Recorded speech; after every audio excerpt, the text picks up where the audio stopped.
All right, what's going on, guys? Hopefully you can see me. Hopefully you can hear me. I'm just gonna do a little check here, make sure my audio and video is coming through. So if you guys can just let me know in the chat, this is all working before we get started. We've got about 2 minutes, and then we'll get going with the questions. You guys know the drill. Basically, just throw any question you have about sync licensing, submitting the libraries, anything that you guys are curious about. If I can answer, I will absolutely do that for you. Real quickly before we get started, right now the live Q&A red button is at the very top of the page. In the future, it's still going to be towards the top of the page, but it'll actually be within basically the top of the 2019 library section. Okay, so it's not going to be on the very, very top of the page. It'll be down literally like 2 inches. Okay, you'll still see a big red button. It'll be very obvious to you, but just so you, when you log in next month, it'll be in a slightly different place. Just want to let you know. You can hear me? All right, very cool. Awesome. All right. Heavy Groove, Martin, Vivito, Dan, Nicholas, John, Daryl, Narek, Daryl again, and Faro. What's going on, guys? So this is, again, your opportunity to ask me any and all questions you guys have about sync licensing and the industry.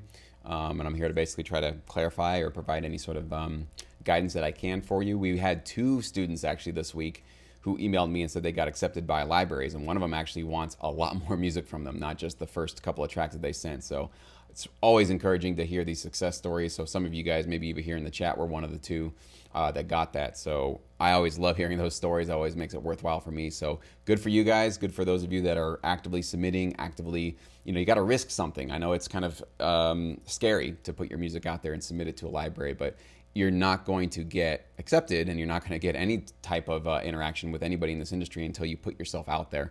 So obviously make sure you're ready to do that, and that's what you can do in terms of, we have the Sync Academy with the tutorials and all that kind of stuff. But whatever it is that you need to do to get your tracks ready, wait till they're ready. But at some point, you got to pull the trigger, right? You got to do that. I know a lot of you guys have been kind of hovering. You could be kind of lurking and waiting and feeling like, well, I'm not quite ready. I'm not quite ready. I'm not quite ready. And, there is a time and place to feel that way, but that shouldn't cripple you forever, right? There should be a sort of deadline or a point that you put on it to say, okay, this is what I want to do. And actually, that's why I'm launching the Sync 60 challenge starting March 1st, and I'll send out more emails and do more YouTube videos about it. And you guys can all participate in that. It's basically going to be a way for you guys to set a goal for yourself and then hold yourself accountable and hold each other accountable to achieve that particular goal, whether it's putting a whole album together, submitting to your first library, improving your mixing skills, production skills, whatever it is, right? You have to decide where you realistically could be in 60 days. But this is a way for us to really hold each other accountable. So I'm really excited about it.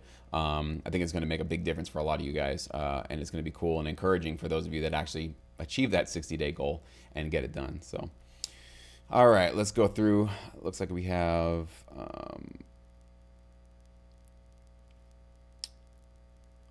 okay, so Heavy Groove, you've been working with a deal with Sync Edge Library for a few months. You sent 5 tracks, wanted those plus 5 more, but the owner said they were busy and that it would take time. How much time is reasonable to get the initial deal done? I would basically ask them, if they didn't tell you in that email, we're really busy, we'll get back to you. Ask for a specific timeline. Like, are you talking a couple of weeks, a couple of months? I mean, if they're saying like, yeah, it'll be like, 2020, we'll get back to you. Time to find another library. So I would just go ask them straight up, when can I expect to start working with you guys and get this thing done? If they're not willing to answer that question for you and entice you to stay with them and kind of hang out with them, then they're probably not a library that's open for you, that's willing to work really hard for you right now. So it probably isn't somebody you should be spending a lot of time sending music to, right? They're telling you up front, like, listen, we just don't really have time for new composers or producers right now. That'd be a good signal for you to kind of find something else. Narek, I have 2 questions. If I have done freelance music work for a project and the client is okay, can I license that music to a library exclusively or non-exclusively? Okay, for that first one, depending on what you signed away to that client, so if that client said like non-exclusive license of that music that they took from you, then you would go to a library and say, hey, this music has been composed for a private client of mine, but it's not in a library, it's not out there. Again, always transparency is the best policy. So I don't know what you originally signed to, but as long as you're not violating any of that original contract, If you're going to an exclusive library, you got to tell them this has been out there. Another client's used it. It might be on TV. It might be on the internet, right? Non-exclusive, anything goes, right? As long as they're non-exclusively accepting your tracks, you can have that track anywhere else you want. I got another offer from a music library. It is exclusive. 25 consideration fee, 30 sync fee, and only half of writer share. Is it a good deal? Would you recommend? Again, there's too many factors there. What I'm really not happy with, what I'm not excited about, is half of the writer share. Why is somebody taking half of your writer share?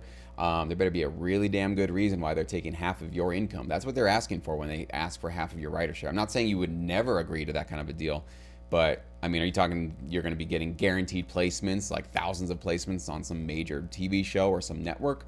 Maybe that is worth giving up some of that, but I don't know. You know, it depends on how big this opportunity is, like how much action your tracks are going to get. So the fact that they're giving a consideration fee, cool. They're giving you a share of the sync fee. That's fairly normal. 50-50 split is usually what they give, but I've seen 30, I've seen 20, 80, I've seen everything you can think of. But the writer share, that's one thing that I'm always like, you better have a really good reason for why they're taking your writer share.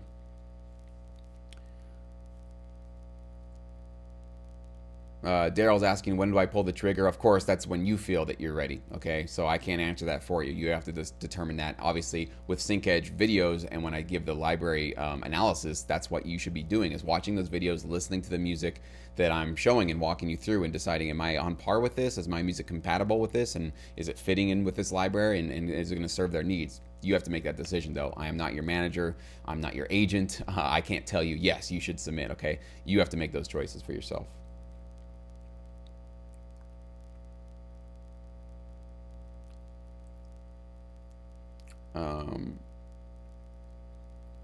So Nicholas is asking about somebody who's basically taking music and turning around and handing it to libraries for 50% of the writer share. Again, if you're getting something massive for that, for giving up 50% of your writer share, then okay, I would entertain that. But if it's a deal where you could go directly to that library yourself and cut him out, why do you need to work with him?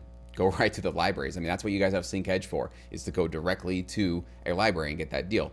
I'm not taking any cut of your guys' tracks or your publishing or your writer share. Okay, I'm not asking for anything from you guys. I'm just giving you the information so that you can go and create these direct relationships, right? So if somebody's telling you, like, I'll get your tracks in this library, can you get, if you couldn't do it yourself and it's like impossible, and they're saying, well, the only way to get in is I got to take your writer share. Again, pros and cons. I can tell you how many times I look at my statements when I've had some of those situations where somebody's taken some of my writer share earlier on in my career, and it eats me up because I know somebody else has taken a big chunk of my income and they didn't write, they didn't compose on the track. So I'm not saying it's always a bad idea and it's always something you should say no to, but you just better have a really good reason to justify why you're giving that up. So sorry, Martin, if somebody's not here, I mean, you can ask the question and just not tell me it's Paul's question. I'll answer your question. But yeah, we don't do that where we ask questions for other people. So sorry, it's not the way it works here. How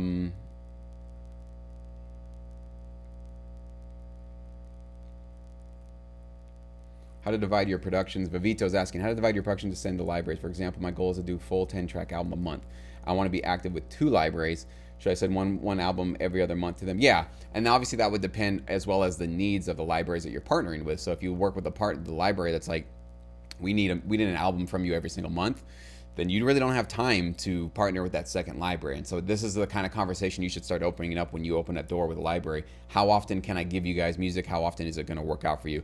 If they say, hey, as often as you possibly can, and you feel like this is a really strong library to be with, just keep feeding that one library and see what happens. Now, if you want to, maybe have the sort of play both ends of 2 different libraries and see which one does better for you, then you need to tell them, hey, I can give you 1 album every 2 months, because that's what you would be doing. It's all about being clear, set their expectations right. Don't overhype what you can deliver. Don't undersell what you're going to deliver. Just tell them exactly what you're going to do and then do it. That's the better way to go about that. So Dan, very good question. From your experience in order to know if a library is making money for you, you have to wait 2 to 3 years because that's the time it takes the track to bring in money. So we just have to wait that long? Yes and no. It can take, I don't know, about 2 to 3 years. I mean, I think within a year and a half to 2 years, you should probably see some active pitching and placements with your music. Something. I'm not saying tons and tons of stuff, but you should see some action happening within a year, year and a half, maybe 2 years, okay? But usually what I look for is, yes, there's a long period to kind of see if those royalties are going to stack up. So unfortunately, it is a long-term game there. But you can also kind of tell on if the library CEO or the representative is reaching out to you and saying, hey, we've got some interest with your music here, or we're pitching your tracks to this, or here's an, if they're giving you reasons to get excited about working with them, then that's a really good sign that you're going to be getting some placements with them, okay? If they're going to sleep on you, they don't call you, they don't email you, they're just kind of ghosting you, then okay, like that's probably not something that I would sit around and wait 2 to 3 years to see if it's going to pan out. Every library that I have relationships with, like I talk to the people at least on a monthly basis. Sometimes it's much more often, it could be a weekly basis, but at least about once a month or so, I'm emailing them, I'm talking to them, and they're telling me, hey, Jesse, this is what we're doing with your music now. Here's where we're pitching to. Here's some opportunities. Here's a custom gig. There's a relationship, and that's what gives me confidence that I'm not being sat on. My music isn't being ignored. So look for those signs that you're being cared and you're being thought of, okay? Not, it doesn't have to be on a daily basis, but you should not be like going months and months and months without hearing from the people that you're working with, right? These are your business partners.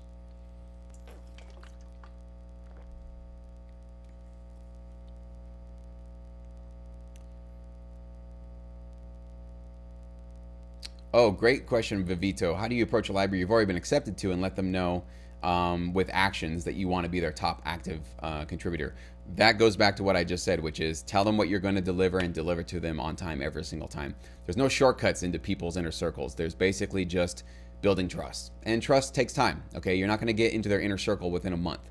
Maybe if they have a big open spot for you, you can be lucky, but likely what's going to happen is you're just going to be you're going to be the outsider for a while, right? And you're going to just keep pushing, keep pushing, keep pushing, keep delivering, be the easiest and the hungriest producer to work with. That's what you need to be.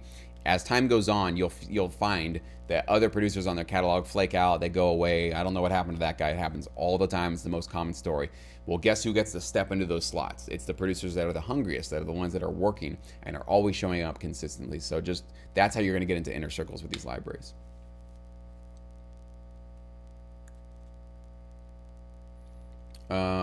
Faro. So I've received 2 responses from libraries interested in my music. I responded promptly and submitted music to the formats they requested, but I haven't heard back from either library. So I don't know how long ago that was. In about 3 weeks, I follow up with both.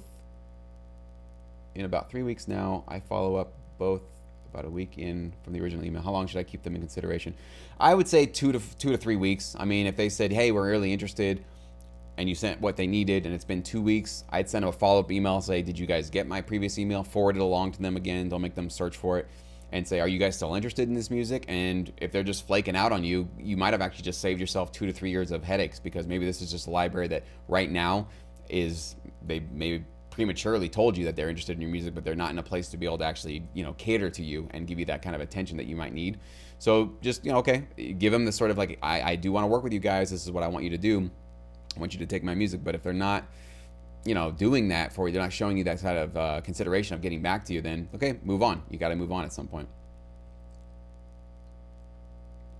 Metadata, usually in my experience, you actually would send that along with an Excel file. I have actually a tutorial on that in Sync Academy, but I have not ever been asked to tag my WAV files with metadata. So if libraries are going to do that, usually they'll do that on their own because they have their own system. And actually, most of the time, you'll find that a lot of libraries will also do the metadata for you with an Excel file. But if not, I do have a tutorial in Sync Academy to show you guys how to do that with the standard sort of, pieces of information that you're going to have to include with your tracks.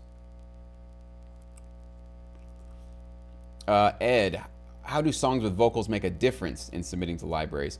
It's a kind of a big, vague question, Ed. If you can be a little more specific on the difference in terms of, you can go so many different ways with that question if you could be a little more specific. Roman, do the libraries make licenses by themselves, or do they work with companies like copyright.gov? Well, libraries are licensing, they're giving permission to production companies to use the music that they represent. So again, I'm not really sure what you mean by copyright.gov. Copyright.gov, you're talking about the Library of Congress, which is completely separate. That's basically when people are registering a copyright of the music. So yeah, I'm kind of confused by that question. It seems like it's 2 different issues you're talking about there. Nicholas, I think you said that one of your bad tracks had multiple placements. What was bad about the track? First of all, what was bad about the track, it was just in my earlier stages of producing tracks, and I didn't have great sound libraries I was working with. I didn't really know what I was doing in terms of making licensable music. So it was a rock track, kind of a really crappy, goofy sounding metal track, and it ended up placing on a Jack in the Box commercial. But it's funny because ironically, it got placed because they wanted a goofy, kind of lo-fi sounding metal track. That's what I mean. You never really know sometimes what's actually going to land. I'm not saying go ahead and just produce crappy music and hope that somebody wants crappy music, because that's been the exception to the rule to get those kind of placements. Most of the time, it's going to be high quality stuff. How do we know if we can send a track or we should work more on it? Well, again, you obviously have to be the best judge of that. With the SyncEdge videos, I do play the music in the catalogs that you're going to be competing with. So in some ways, you got to sort of humble yourself and be honest and say, am I hitting the same production quality of the music and the tracks that I'm hearing in this catalog, right? Jermaine, what criteria do you use when recommended? Confused by that question, Jermaine. If you can rephrase that, be more specific. Paul, when uploading songs to your own website with the purpose of submitting to a library, they are on show to the general public. Is it best to have those particular songs hosted on a private page? Not necessarily. I mean, unless you're a really big producer, a really big composer that has thousands of fans and a lot of attention coming to you, you guys are probably not getting even like a dozen site hits within a week. I mean, your family and friends, people are probably finding it. But unless you have like a really huge name where there's a lot of people coming and looking at your site, there's not really a big need to keep it on a private page that has a password protection or something like that. You can, one way you can do this is you have, let's say your, paulminter.com, whatever your URL is. You could do paulminter.com/rock album, licensing album, whatever you want to call that /, and not have a direct link to it on your main page, but just have it as a sort of direct link that you send to a library. So technically it's private because it's not going to be found. Nobody's searching for that website, right? So technically that's private, but I wouldn't go the route of creating like a password protected website or something like that. That's just over paranoia, unless of course you've got a big presence online and a lot of people are looking at what you're doing. But most of us that are in this industry do not have big, massive followings on social media accounts, okay? That's why it's one of those things that it's not a major issue.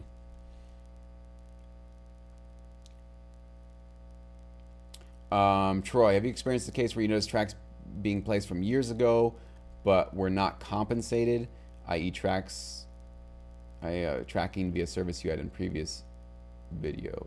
Does appear or do active payments? Oh, so you're talking about like, yeah, and I've definitely had a lot of things where I found out that I got placements and then I never got the royalties for it. So basically, as far as I understand, and I know that probably ASCAP might have a different system, but BMI basically limits it to like 3, I think, or 4 years in the past. So they're not going to go back 10 years, 20 years to look up stuff, but they have a couple of year limit that they will go back. And if you are feeling like you're missing royalties and you've detected something and you're, hey, I'm not getting paid for that, you will have to track down the cue sheet. You're not going to be able to just send in the TuneSat printout and say, hey, look at this. I have this on TuneSat. Pay me. You actually have to now go through the process of tracking down the cue sheet. So if that happens to you, the best bet is to go to the library or the publisher or the music supervisor, whoever got you that placement, and tell them about it, because they're going to have an interest in it. They're going to be taking probably the publishing portion of that placement. That means they're missing money too. And they had the direct relationship to get a copy of that cue sheet to then deliver that to ASCAP or BMI, right, to start tracing those down. It's a nightmare. Most of the time, it's not going to probably work out great to get a bunch of money. So that's why it's always better to try to make sure you get your registrations covered when you submit to a library. Work with people who are giving you that track record that, when you submit music, they get it registered, and so you don't have to really worry so much about that. But it definitely happens. I've probably missed out on tens of thousands of dollars in my career. What am I going to do about it? Okay, I can kick and scream. I can say that's not fair. I can, there's a bunch of stuff I can do. At the end of the day, though, there's only so much stuff that we can really control, and this is a human-controlled industry, and there are errors that are made and registrations that get screwed up. It's, it's just a part of this business. I just personally feel the healthier way to approach that is, work with good companies, make sure you're protecting your registrations and making sure things are getting registered, but just keep creating music. Just keep creating up a great big catalog, okay? And if you find that something consistently is a problem, like working with one library, you're consistently missing royalties and payments, okay, there's your sign. Start to move into some other situation. Is it okay to send an alt mix of 35 seconds instead of 30 seconds? You shouldn't be asking me that. Who should you ask? Ask the library. Okay, some libraries are going to be 30 seconds to a T. I don't want it to be 31. I don't want it to be 29. Some libraries I've worked with are like, roughly 30 seconds. They're okay with a little bit more, a little bit less. So you need to ask the library what their requirements are. Oh, what criteria do I use when recommending libraries? For instance, how do you know that they're actively placing music? So every library that I recommend with SyncEdge, first of all, comes from my music library directory, which I've actually vetted and I've researched myself. But there's also other factors. So I also look at their website to see, are they doing some recent music? Is there recent placements happening? It was the last thing they did in 2002, right? And I also have anecdotes from either colleagues of mine or other students of mine that have actually emailed me and said, hey, this library is doing great for me. I'm getting these placements. They just accepted me. So I have basically many factors that feed me into deciding whether or not this is a library that I recommend you guys get involved with, okay? They are all over the place in terms of, some of them are top level, A-notch, like very few producers are going to get accepted. I still want to recommend those because I know a lot of you guys are on your way to becoming those producers. But I also have other ones that are, they're doing mostly background instrumental music. I'm not saying the quality is like low, but it's a little bit lower than some of these, A-list ones. But all of them can be very valuable to you guys. So I use a bunch of different variables, especially in my research, to make sure that you guys are getting in touch with good libraries. So. Schulte Music, great question. Do you tell libraries when you go on vacation and are not available? 100%. In fact, tell them in advance. Give them a 2-week notice or a month notice. Hey, I'm going to be gone for a week. They love that because that's when they know that you're considering them and that they're not going to be on the branch, basically out there on a branch. If you can't deliver for them and they need you, they know, oh, don't worry about it. He already told us that he's not available. We'll figure out another way to get this done, and make sure you nail all your deadlines before you go on vacation. It's a very smart professional thing to do. It's a great question, actually. Paul, is it also advised that you have a Facebook business page link on your website, or just leave it?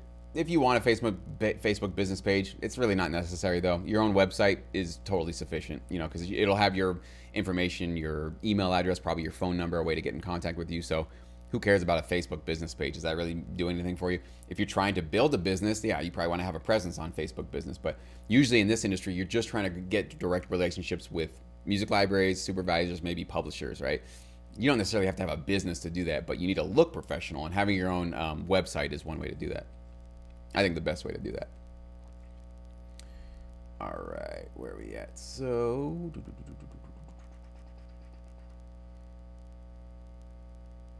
Nicholas, I've watched your videos on Academy, and now I'm more clear on my long-term goals and what to prioritize. Awesome, man. Glad to hear that. So again, Paul, you're asking about, how do you send stems? Is it raw, no process, this or that? You're asking me, but am I the library you're submitting to? No, I'm not. So once you get accepted by a library, you need to let them know or ask them, what do you need from your stems? You need them unmastered, meaning none of the plugins are enabled in your mastering bus. Do you want them, wave, 24-bit, 16-bit, 48K? Ask them what they want. These are always questions to ask a library. You can be flexible with your session. You can deliver them pretty much anything they need, but always ask them, because, in my experience, usually what they want with stems is going to be 24-bit, 48K waves unmastered, so a little bit quieter than the full mix. But don't just say, well, Jesse said I should do this, so I'm giving you this. Well, they're not me, so they have their own needs. So always ask that library what their needs are. Samuel's asking, once you get accepted by a library, do they allow you to just compose anything? Usually not. Some of them, maybe non-exclusive libraries, will be a little bit more open to say like, hey, whatever you're feeling like, just throw it up here. Here's our login. You can kind of upload whatever. But exclusive libraries are going to keep you a little bit more in a pen, in a lane, and say, and that's why I think you should recommend you come with one genre or one sound, and just keep delivering on that sound to them, because that brands you as a strong contributor to their catalog. And usually if you get accepted, let's say you do EDM music, they're not going to come to you and go, all right, cool, give us some country music now. Why would they? They know you as the EDM guy or girl. So make sure that you do come to them with that one sound, and usually they're going to ask you to stay with that sound or something close to that sound, right?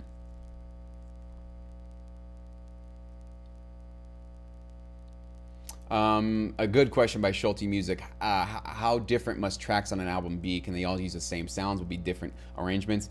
I would not recommend you have a full 12-song album that all use the same sounds, because it's going to just sound kind of monotone and just not really that interesting. So I would say maybe 3 or 4 of those tracks, you could have like a similar session, right? You use all the same sounds and then rearrange it and create it differently. But then for the next 3 or 4 tracks, all new sounds, all new drums, all new synths.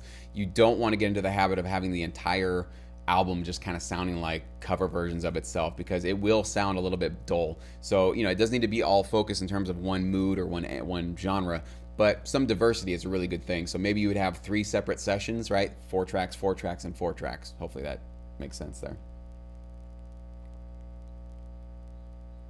Okay, Ed, you're clarifying the question. Sync Academy focuses on instrumental tracks without lyrics. I remember you said once that if you can sing, you can find a singer to record. This will benefit your chances with the library. Yes, so 80% plus of the placements you're going to get in TV are going to be instrumental. But if you come to a library and you have great sounding instrumental tracks and you have some really interesting, cool vocals on top, you do stand out, because they always can just mute those vocals and just do the instrumental placement. But if you have vocals and they sound good and you can understand the lyrics, right? It's everything's enunciated very clearly.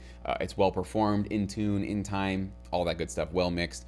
You do sort of stand out because you're delivering to them artists. They call it artist music, right? Because it sounds like a full band or a full complete group of musicians that performed it.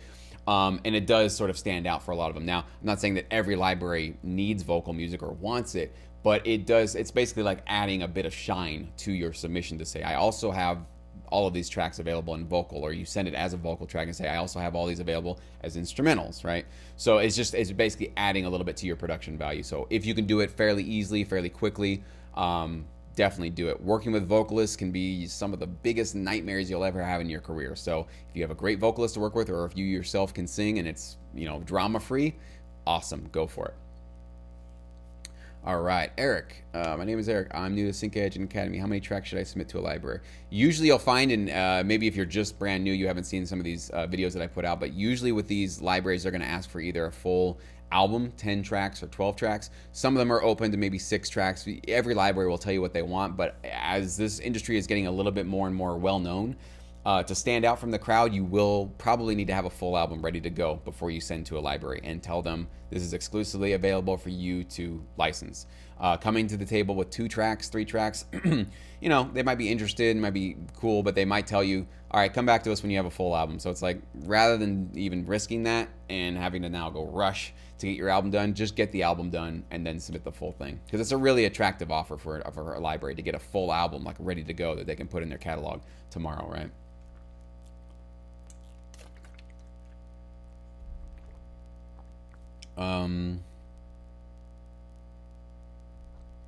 Vivito, with libraries you've been accepted to already, is it best to send new music every time you have anything, or formally construct a project like album and pitch it?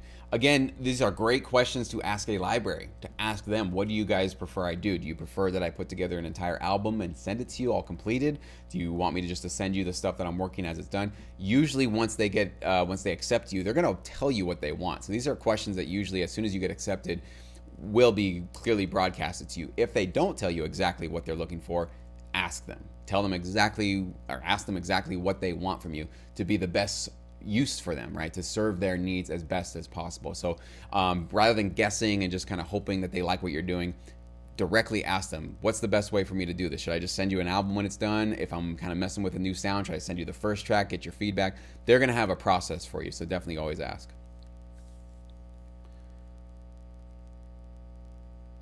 If you have royalty-free vocals, would it help to change the vocal with some kind of effect to change the original sound? Yeah, I mean, usually if you're going to be using loops and that kind of thing, and it's going to be a prominent part of your track, I would, especially now with a lot more people using probably the same sounding loops or the exact same loops, that you have a little bit of, you know, variation as you sort of mess with it, add a, you know, cool distortion effect to it, EQ it a bit, do something kind of interesting, a delay, right? Yeah, it's always a good idea, especially if it's a prominent part of your track. You want it to stand out a little bit different, because what if another producer uses the exact same sound and they send it to the library with that same album? Well, there's going to be a conflict there. So you probably do want to get a little bit creative with that kind of stuff. All right, Heavy Groove. Is it okay to use tracks accepted by an exclusive library for your general public demo reel, or you need permission to use that from the library? Definitely need permission. Even if it's like a second or two of a track that's been exclusively accepted by them, you need to go talk to them, because that contract says you are not to publish that anywhere else. Anywhere else. They have exclusive rights to publish that. So always ask them. Usually libraries will be cool with it. They'll probably say like, yeah, no problem, but just make sure it's not on like a publicly available page and that you're not using the entire track. Maybe they'll limit you to 30 seconds of it. But definitely ask them. It's a really great policy to do. Roman, do I have templates for my arrangements of my tracks? Do you always use the same structures? Yes, I usually have templates. So if it's a genre that I've composed, you know, dozens and dozens of albums in, I usually go back to my templates to do that. But I don't like to just use the same sounds and the same kind of stock plugins that I was using back then, because I want to reinvent myself. That was the problem I got into about 3 years ago that burned me out, as I felt like I was just creating cover versions of previous songs. And it's just, it might be easier in the short run, but in the long run, you really do sort of lose your creative edge when you do that, because you're not pushing yourself to try a new sound, to try a new sample, right? So I do try to always introduce something new. And now I definitely don't use the same structures for every single song. So depending on the style, depending on the genre, depending on, maybe I just got inspired by a reference track and I'm like, oh, I've never done that with my chorus into my bridge or whatever, right? So I'm always trying to reinvent things. But generally, you know, the sort of golden rules always apply, where you want to have dynamics, you want to have a quieter section, maybe a build-up that leads to a bigger section, and you bring it back down, go back up. The track does need to build and develop. Those are the things that usually never change.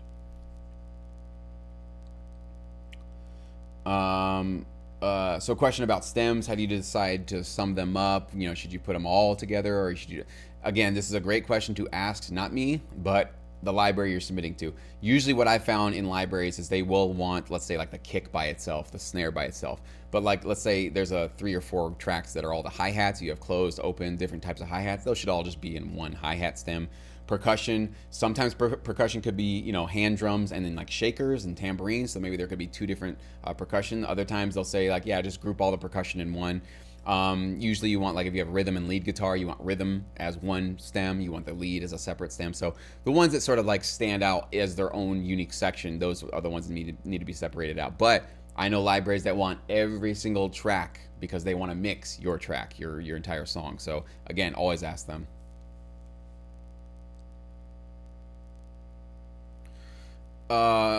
Their savior. Okay, so when you guys are asking me about a specific library that pays up front, this is what you're getting with SyncEdge. Okay, so that's what you go through the videos for, that's what you look for the genres for, that is what you're getting with the membership area. So please don't ask those questions here in live Q&A. You're already getting that service in SyncEdge. So you need to do your own research, you need to look through those.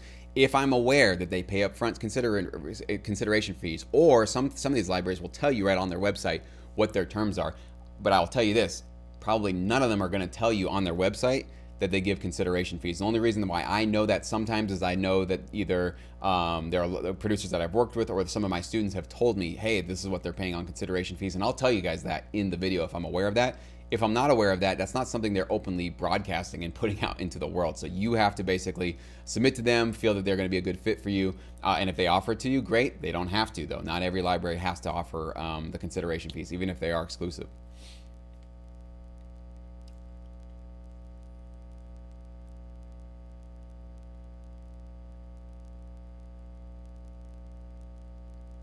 Let's see.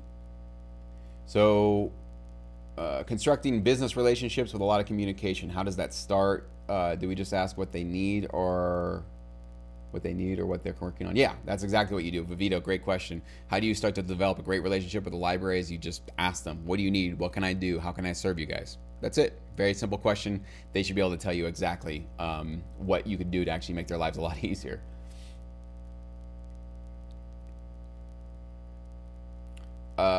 Samuel, can you clarify your question? The library asks for a genre, or we decided what we want. I don't know. Is that after you got accepted or before? I'm not sure what you're asking there. David, welcome. Good morning. All right. So if you're using a reference track, do you have to keep the same key, or can you change it? You can keep the same key, but you want to change up a couple of key things, meaning like the chord progression should be different, right? Maybe a different rhythm, obviously different chords, and the lead, whatever is like sort of the essence of that track that's really providing the sort of hook to that track, needs to be obviously different. It can be similar. Everything can be very similar. It's not so much like, well, that's the same key, copyright infringement. No, it's just a matter of, and it's very nebulous. It's hard to even like put your finger on it, but just to make sure you stay out of trouble, don't copy the leads, don't copy the chord progression. Okay, you can keep the same BPM, you can be in the same key, but it needs to sound remarkably different enough from the original but follow the spirit, the vibe, the genre, the emotion of the original one. International placements, usually it's about a year and a half or so from the time that you get it placed overseas. I think, yeah, it's about basically 1 or 2 cycles longer than what you're going to get with the domestic placements when you're in the US, so it's a little bit longer.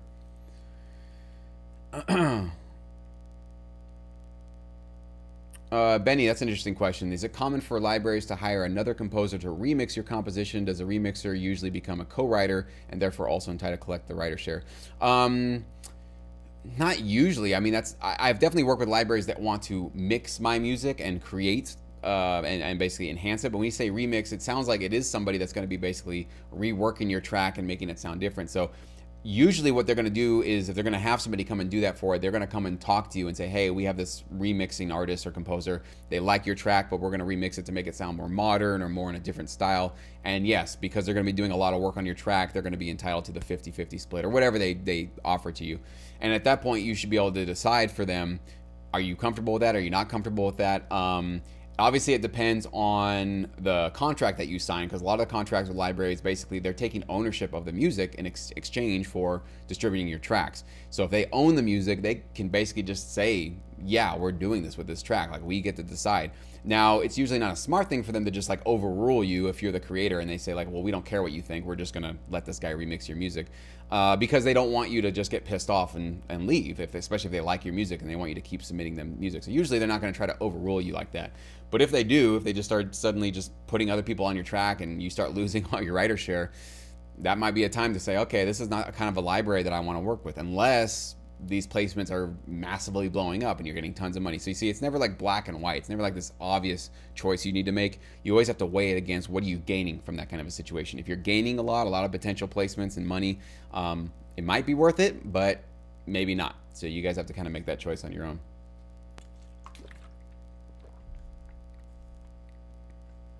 Old school rock tracks, Scott, absolutely, they get accepted. Definitely a need for those for sure. All right. You're welcome, Paul. When working with a library after being accepted, do you usually continue to create full albums of tracks and send the whole album when it's finished, or do you send any tracks as you finish it? We already talked about that, Lenny, so go ahead and scroll back through this live chat and you'll see that answer. All right. Can you elaborate on the difference between creating several tracks in the same session versus using a template? Well, basically, the trick that I use, and I have this tutorial in Sync Academy where I basically did 3 different rock tracks in one session, and so they're just lined up, same BPM, but completely different feels. So that's just one way. Like, if you have an opportunity, it's like we need 3 tracks within 24 hours and need to be fully produced. That's one way to basically, in one session, and not have to go back to all these different sessions to do it. It's not necessarily the most efficient way to do it, because if you had separate sessions, there's benefits to that. So for me, it was just a way that I started realizing, like, I can basically write 3 different riffs, put them all in one session, and then kind of build out each one of those riffs into full songs. And I'm using the same sounds for everything, but obviously the style is different for all 3, and I want to maybe have a different lead sound for all of them. So I'm still gonna have some variation with having all 3 tracks into one session. Is that what you're asking? Yeah, I mean, it's just about basically, if you need to crank out like a lot of tracks super quickly, that's just one little cheat guide that I came up with to do that. And so if it works for you, go for it. But if it doesn't work for you, then you can obviously just save the session of that first rock track, delete everything, and start a new track with the same sounds if you need to.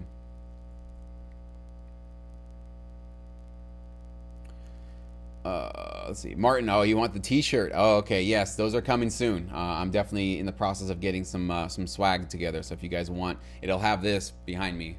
I don't just make beats. I sync my music. It's gonna have that. I'm gonna actually have a mug, a T-shirt, a sweatshirt, and maybe even a what is it called? A mouse pad. So I actually might have a few different things if you guys want to get those, but probably not in the next couple of weeks. Probably within a month or so, I'll have those available if you guys want to grab those. Let's see. Oh, where was that question? Okay, Atomic Circus. Is it possible to add an ENE for exclusive, non-exclusive after the title of the library in SyncEdge? If I'm aware of that, I do put that in the video, but not every single one I'm aware of it. And actually, some of the libraries, you'll actually see that they actually accept both. They just actually have different terms depending on if you're going to give it to them exclusively or non-exclusively. So again, some of those I'm aware of, and I actually tell you guys that right in the video, but other ones I don't. So that's all included in the video.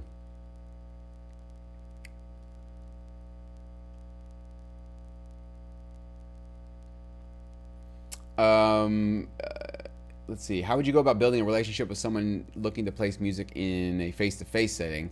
What would you do to prep? How would you approach?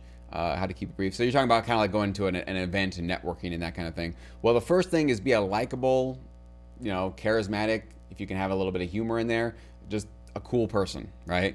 More important than anything else, if you're going to go talk to somebody in person, you need to have a likable approach. So you need to be, well dressed. You need to be well kept. You need to look professional, right? And you need to look friendly. And you shouldn't be stalking people and kind of waiting around.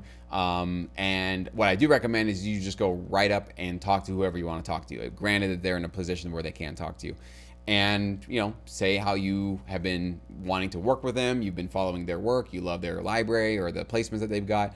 And that you have some great music, and have a card, have something that you can hand to them so they can get a hold of you or whatever. And that's the best advice that I can give. I have almost built, other than the first couple of ones in the very beginning of my career, almost every relationship I ever built was actually online, and it usually comes in the form of an email, a Facebook message, something really brief, something really quick. And that's how I've opened up a lot of these doors, is usually just through the email. And my email approach is always in, here's what I do, here's how I can serve you, here's, I've done some research on what you are, and I think that we align, and I think that I can really help you guys. Right? It's always a service mindset, and that's what gets it. So it's the same thing basically in person, but obviously you have the social cues, right? So you have to look like a professional producer and like a decent, fun person that they'd want to hang out with. That's basically like, be a person that somebody wants to get a beer with. You'll find you'll get a lot more deals that way.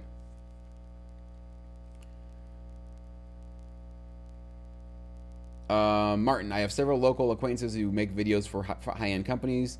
Do the rules of sync licensing apply the same for them? I'd like to do business with them. Yeah, anytime you're basically allowing somebody to take your music and sync it to video, that's where the whole word synchronization comes from. You're just syncing music to a video form, then absolutely. It's like you got to have the same kind of terms. Is this going to go to air? Is this going to be something that could potentially, is there going to be a cue sheet that we have to turn in because we're going to be getting some airplay with this or whatever?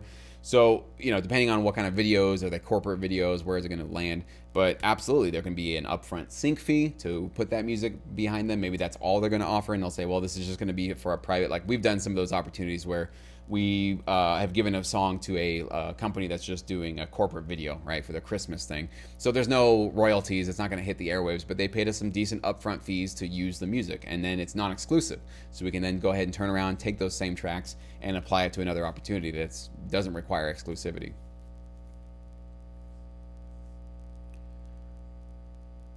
Will these SyncEdge presentations be available offline for SyncEdge members? You mean like a replay? Absolutely, Tony. These are always available in the SyncEdge membership area. So when you look through the videos, you'll see that every two libraries that I recommend, you'll see the SyncEdge, whatever you call it, live Q&A video replay for that month. So absolutely. And this will be available within 5-10 minutes after we're done here, which we got about 20 minutes or so. I'm going to be checking out here at 10 Pacific time. So. I know you recommend pitching to one library at a time, but what would you do if you find a library offering less favorable terms than expected? I think you just answered your own. Let's see. Would you pitch your own second choice library while still considering signing with the first so you can compare terms?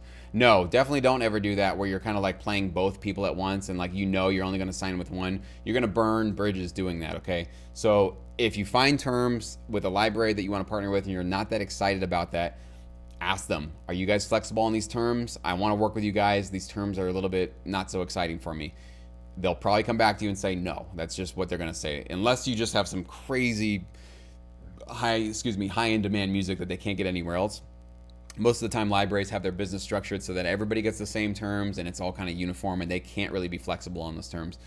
If you're not cool with the terms, you're not cool with the terms. I mean, that's just business. This is just life. You got to move on to another company. But do not do that thing where it's kind of slimy, where you're like, well, let me just see what you do and let me see what you do before I decide who to sign with. Like, don't do that, because then, maybe that other library doesn't have the best terms, but they actually might have gotten you the best placements, right? The one that has better terms, they go to sleep on your music and you don't get any placements. So again, it's not ever black and white like that. It's about who's actually actively pitching you, who can actually actively get you those placements.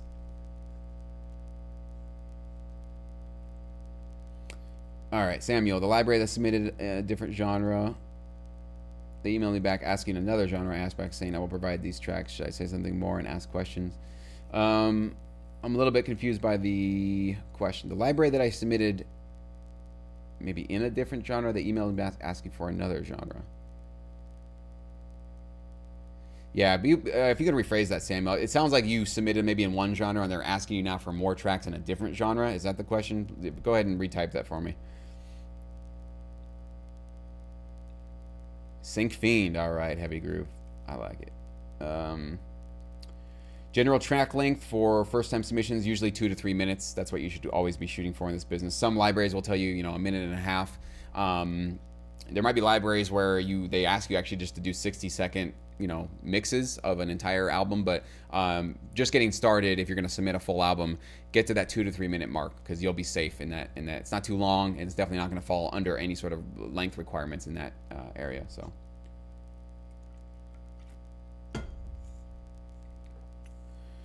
So Martin, follow up on your previous question. Direct businesses, are they going to make these offers like upfront fees and so on, or do they even broker the deal? Well, sometimes it depends. I mean, so if you have a friend, it's like, hey, we want some of your music. Usually what you should be going and saying first off is like, cool, what's the budget? Like that should be your first question, right? Rather than just, sure, I'll give you whatever you want. You should always ask them first, what are the terms? What are we talking about here? Are you just trying to get free music from me? And sometimes maybe you're cool with that because you feel it's going to get you a lot of exposure. I don't know. But yeah, you should always be asking them, what's your budget? What do you have for this, right? And usually they're going to say, okay, yeah, we got, $500 or $1,000 or maybe more. I don't know, depending on who this is that needs the music. But you should always ask them what the budget is and let them make that first move in terms of telling you, yeah, well, we have a micro budget. We only have a couple $100 or, what's your fee? If they kind of lob it back to you and they don't tell you what their budget is, they've got a budget, first of all, okay? If they had a small budget, they would tell you, like, we only have a little bit. If they say, well, what's your fee? It's a really great sign because that means they have money that they could be throwing at you. And in that case, you need to watch. I have it's on my YouTube channel, but it's also in Sync Academy. But I have a business video about how to set your rate, how to determine what your rate. I think it's called Determining Your Rate, something like that. So search my YouTube channel. I have a whole 20 or 30 minute video, all the factors to determine how to set that rate and how to basically get the best possible negotiated rate for yourself. Nicholas, is it okay to do the alt versions before mixing and mastering? No. You should have the whole track completely finished, mixed and mastered before you create the drum and bass version, no leads version, 60-30, because all these need to be fully mastered, right? All of them need to be. They're not rough mixes. They're going to be fully mixed versions of the track.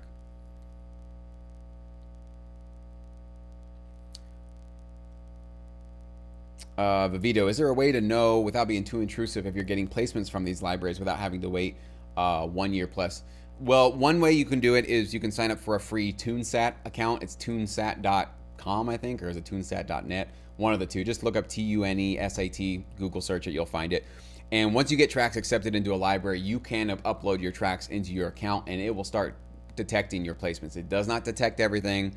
I've been using it for a while, and vast majority of my placements do not show up in TuneSat, but I eventually get them in my royalties. So that's one way you can kind of see, like, hey, is there some action going on?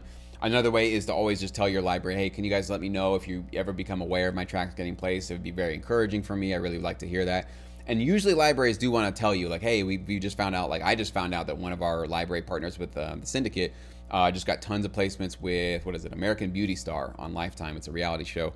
And I'm going to put a video together for that to showcase, here's what our actually already did it, our video, our members, the tracks they got. So that's what libraries do to want to incentivize you and keep you on board. So you should be getting a little bit of that encouragement from your libraries.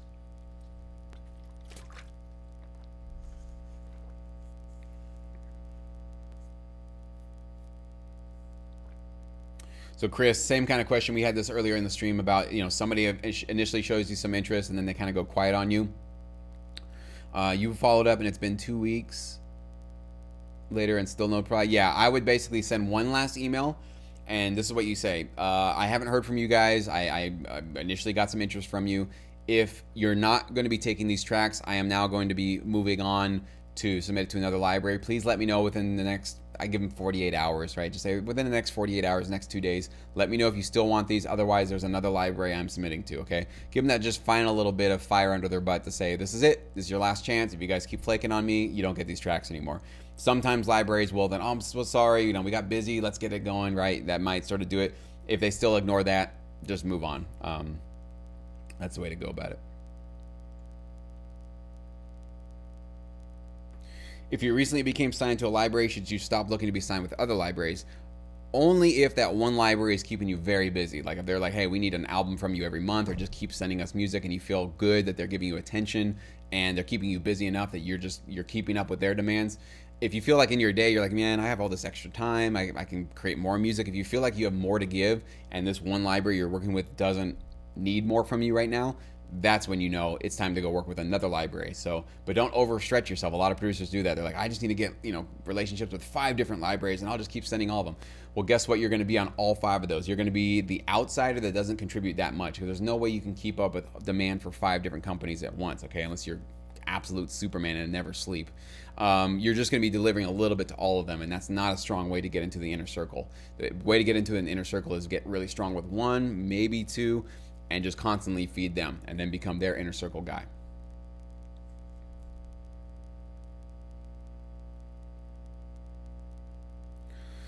Can webisodes or internet-based media be as lucrative as TV placements such as YouTube? Franchises get millions of views consistently, or content is usually exclusive to their respective website. There's definitely money to be made in webisodes, online-based content. I'm not going to say there's not. You're probably not going to see the massive payments and the sort of ongoing passive income royalties that you would see, obviously, from a TV show that goes into syndication and gets aired in other countries. You're just going to find a lot more of that kind of like the bigger payouts happening on TV. But I definitely know that there's, as more online content is coming out, what's happening is a lot of these web creators are offering maybe a little bit like $200, $300, $500 to use the song, and sometimes there's just no back-end royalties with it. So that's not a bad payday to do one song for $500. But again, for me, I'm much more interested in, I want the passive long-term recurring income, because if I don't have a lot of upfront opportunities in front of me this current month, I still got bills to pay. So I want passive income royalties coming in. So that's why I still think TV film right now is still the best place to be with your music. Tuneset.com, Brian. Thank you. Yeah, if you guys want to go check out TuneSat, that's how you can do that. I think they give you a free account, gives you 50 uploads, 50 tracks, so it's not like tons and tons of music, but if you're just getting started, 50 should be plenty for you for a while, at least the first year of your career, Samuel, the library didn't say anything about the first album I submitted, but they emailed me, asked me for a different genre. Didn't say anything about the album that you submitted. Oh, okay. Well, I would ask them, like, if you're asking for something else from me, but you didn't like what I sent you, why? Ask them, why did you not like the first thing that I sent you? Is it not good? Is it not useful? Try to get some feedback from them before you just go take another stab at something else. So maybe you can ask for clarification from them. So, all right, coming down to it, guys. About like 10 more minutes. Let me know if you guys have any more questions here. You're welcome, NXRD. I think your name was Eric, right? If I scroll up, I'll probably get lost up here. Eric, yes. All right, man, I remembered. You have a good weekend too.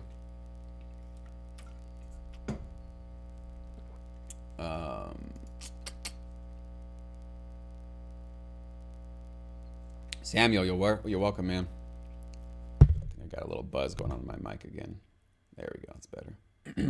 You're welcome, Nicholas. Glad to be of help. Thanks, Samuel. Appreciate it.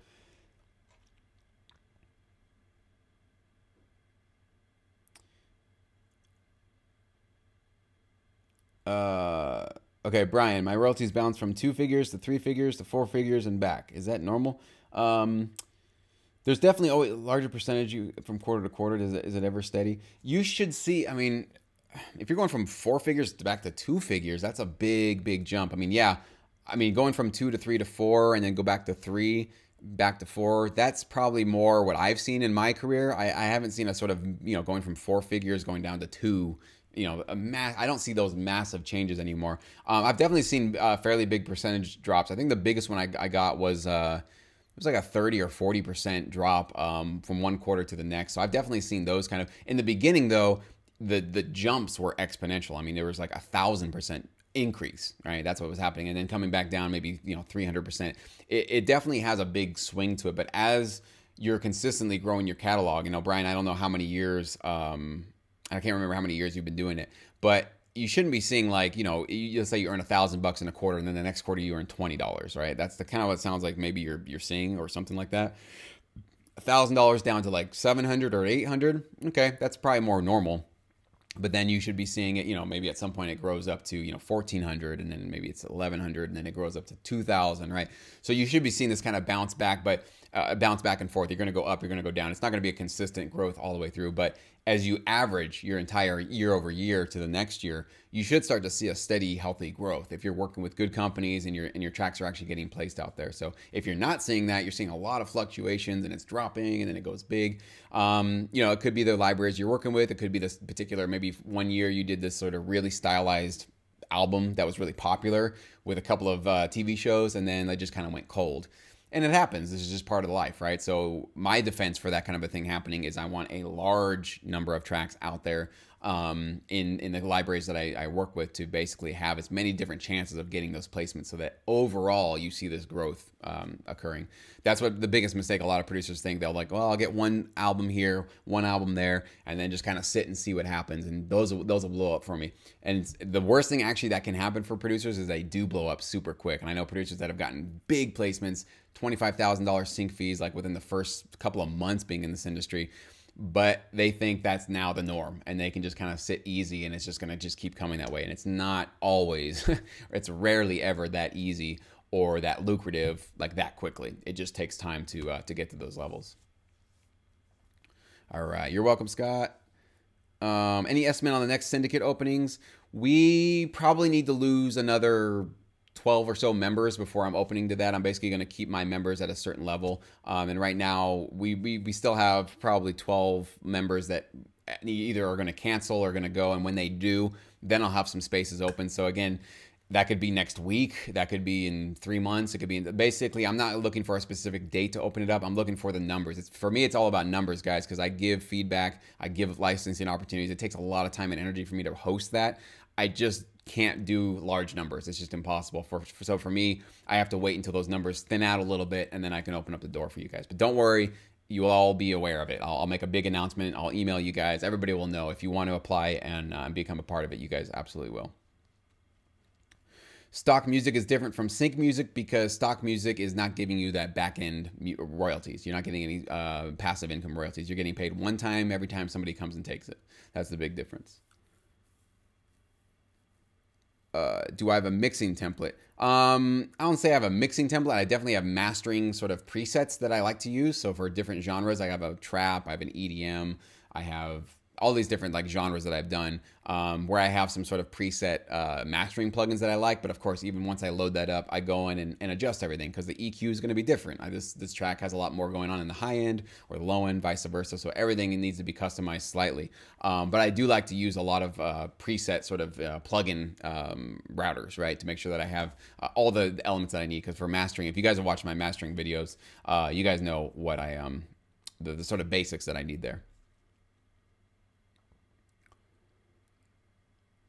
Regarding hip hop tracks, do you think it makes sense to drop the hi-hats and percussion at times? Sure. If you need to bring the thing down a little bit and kind of calm the track, absolutely. No, it depends on what else is going on in the track. I mean, if it's just a kick and a snare, then yeah, it's probably too empty. But if you have some other cool, interesting synths and arpeggiated, notes and beeps and cool things happening, then no, it doesn't necessarily have to be. Sometimes less is more. Sometimes bringing your verse all the way down to almost nothing can allow your chorus to be that much bigger when it comes back in. So no, I wouldn't say that's one of the things you have to always avoid. But having variation in your track is definitely something to do. So Brian, you've been in it 4 years. So yeah, I mean, if you're going from 4 figures down to 2 figures, I'd be very concerned about that because that's a huge jump.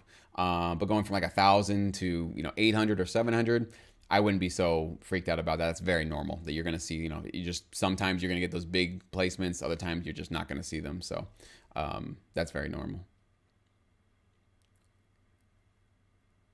Go-to sounds for replacing the singer from a reference track? No. I mean, usually you're going to want to put synth leads. It could be a guitar lead. It could be a piano. So no, I can't give you like a go-to for sure. Always use this. But if there's vocals and I need to create something with interest, it's going to be a lead element of some sort because that's what the vocals are with a pop track, right?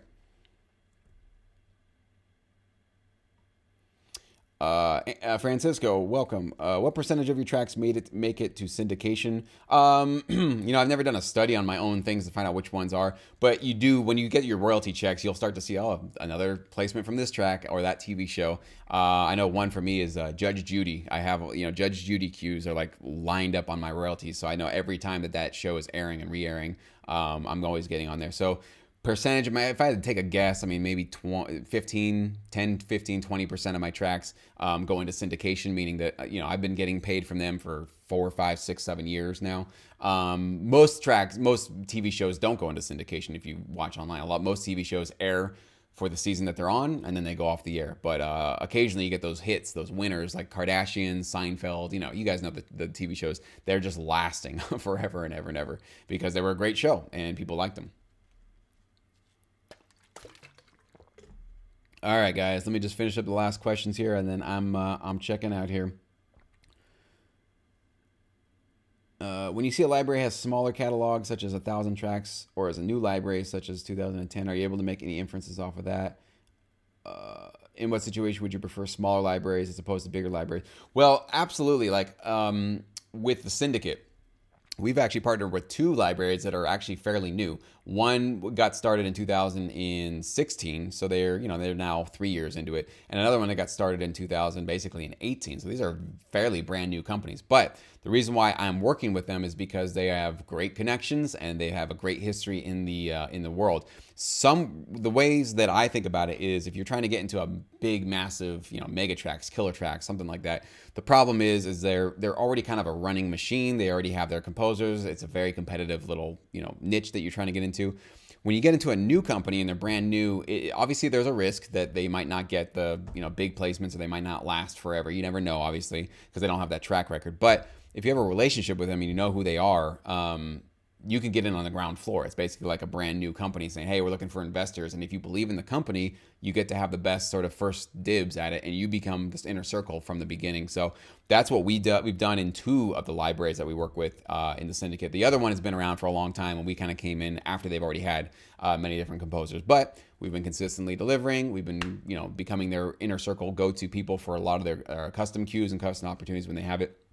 So it's worked out really great. But that would be my consideration for a new library. It's, there's a risk, obviously, but if you feel confident that they got a bright future ahead of them and they can show you, hey, yes, we're a new company, but look at all the stuff we've done in the industry before, that's what you should be looking for, All right, guys, I'm out of here. My voice is starting to just go on me. So thank you guys so much. I do appreciate that.